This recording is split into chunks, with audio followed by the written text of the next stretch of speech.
અહીંયા આગળ જે એનો ભણવાનો જે સેકન્ડ સ્ટેજ છે એના વિશે આપણે ચર્ચા કરીએ.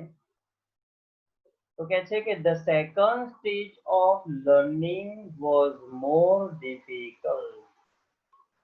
કારણ કે હવે જે એનો શિક્ષણનો જે બીજો પડાવ છે, બીજો સ્ટેજ છે, એ બહુ જ અઘરો છે.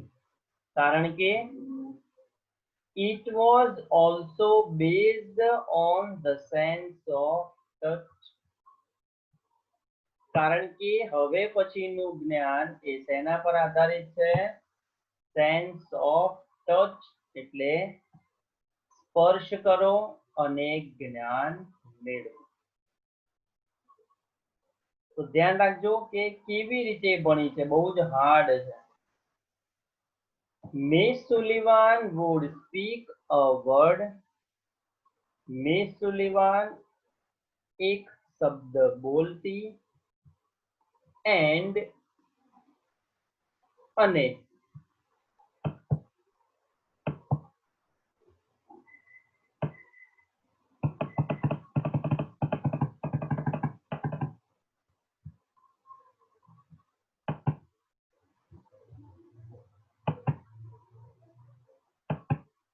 ask me to touch her lips and throat slowly. અને ધીમેથી મારા હોઠ અને થ્રોટ એટલે ગળાને સ્પર્શવાનું કહેતી. બરાબર. કદાચ કોઈ તમે બહેરા મૂંગા કે અંધ અપંગ કોઈ સ્કૂલમાં તમે ગયા હોય તો એ રીતે તમને બોલતા શીખવે. કેમ કે તમે જિંદગીમાં ક્યારે સાંભળ્યું જ નથી તો તમે બોલી શકવાના છો જ નહીં. તો એના શિક્ષકે કેવી રીતે શીખવ્યું? બરાબર. તો શિક્ષક બોલે અને હેલને શું કરવાનું? ગળાને અને લિપ્સને સ્પર્શ કરવાનું. એટલે આ રીતે થાય. બરાબર. આ રીતે જે બોલે, ગળાનો આ જે અંગૂઠા વાળો ભાગ જે છે એ ગળામાં આ જે લખોટી જેવો ભાગ હોય ત્યાં આંગળી મૂકવાનો અને આ જે બે આંગળી છે એ હોઠ પર મૂકવાની. બરાબર. અને જેમ જેમ એ બોલે ગળાની કેટલીક ધ્રુજારીને એવું બધું થાય અને એને આધારે ધીમે ધીમે ધીમે ધીમે એ બોલતા શીખી. જો આગળ આપ્યું છે I learned to speak, હું બોલતા શીખી through the movements of the lips, હોઠનો ફફડાટ, હલનચલન and vibration in the throat. અને ગળામાં જે કેટલીક ધ્રુજારી થાય, જે કંપન થાય, એની પ્રેક્ટિસને આધારે હું ધીમે ધીમે ધીમે ધીમે બોલતા શીખી. તેને લીધે કીધું છે, ધ્યાન રાખજો, 1 માર્કની પરીક્ષામાં પૂછાય છોકરા પરથી ક્વેશ્ચન આન્સર્સમાં કે હેલન બોલતા કેવી રીતે શીખી. સર આપણા જેવું બોલવા લાગી? હા હા, આપણા જેમ જ બોલવા લાગી.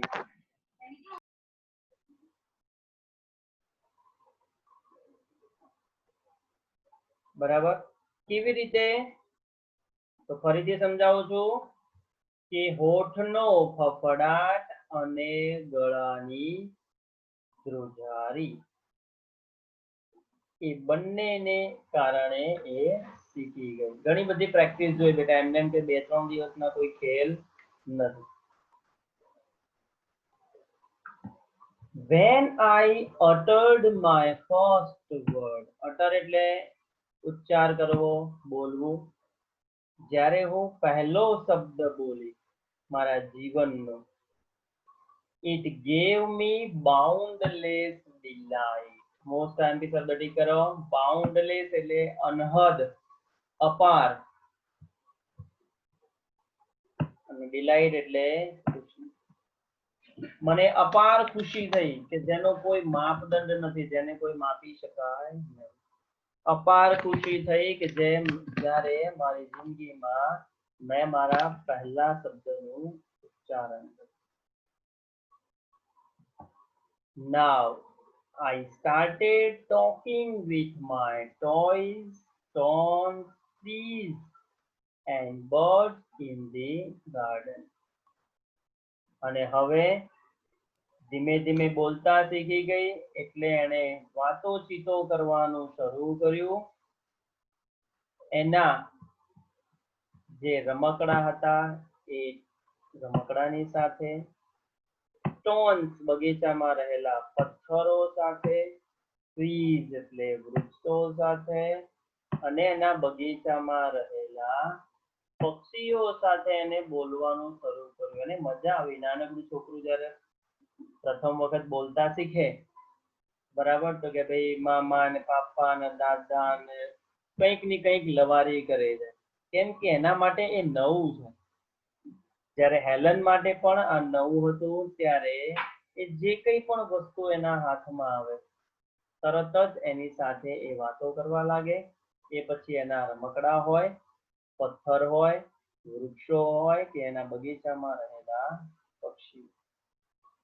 સર એ સાંભળી શકતી હતી ખરી એ જે બોલતી હતી એ? નો, એની આગળ વાત આવે છે પછી આપણે કરીએ.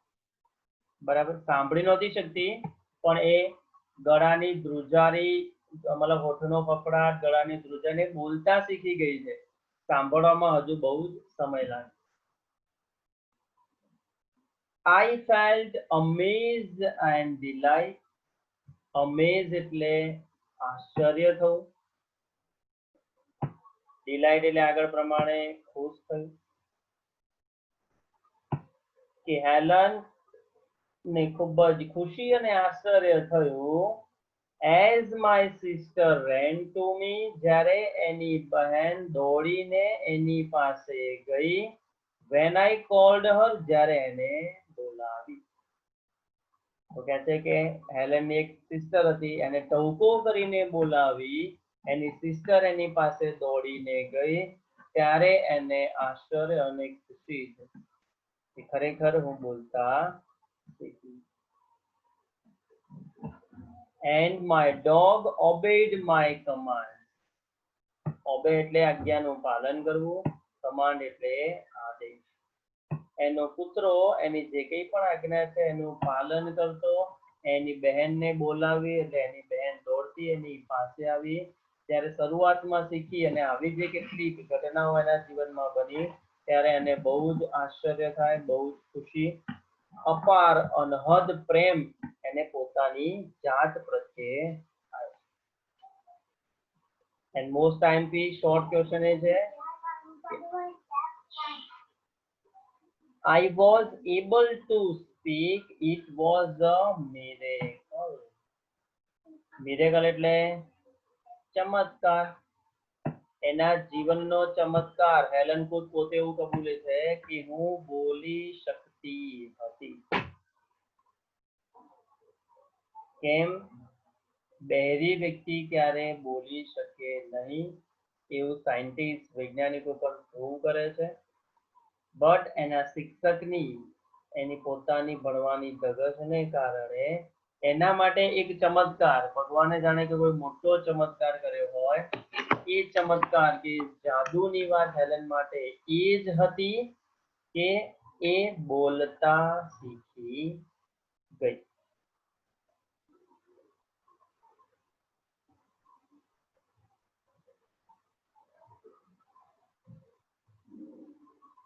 આગળનો પેરેગ્રાફ છેલ્લો આજનો.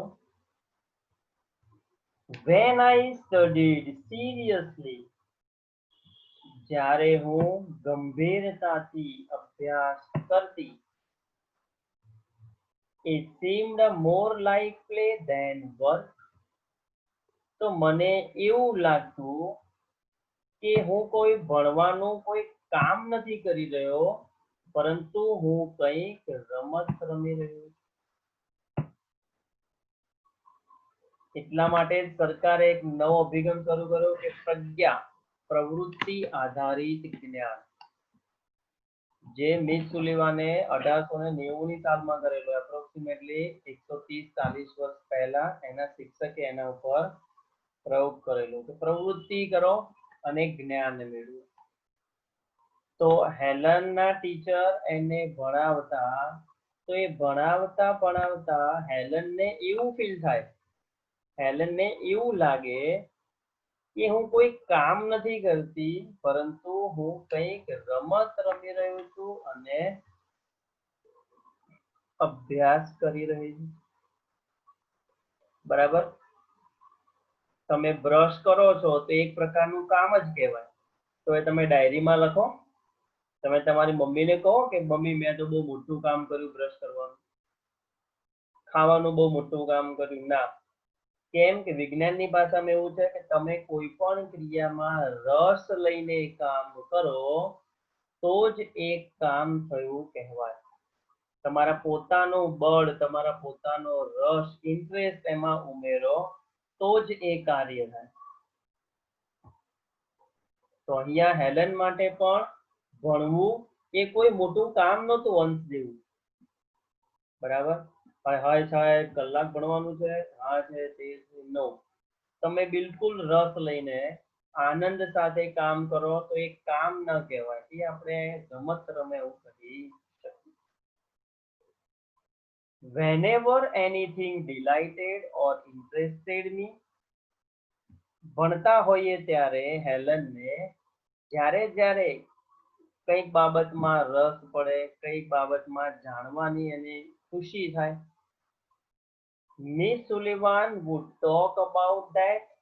મિસ સુલિવાન એને બધી જ વાતો કહેતા એના વિશે, as if એવી રીતે જાણે કે she were a little girl herself.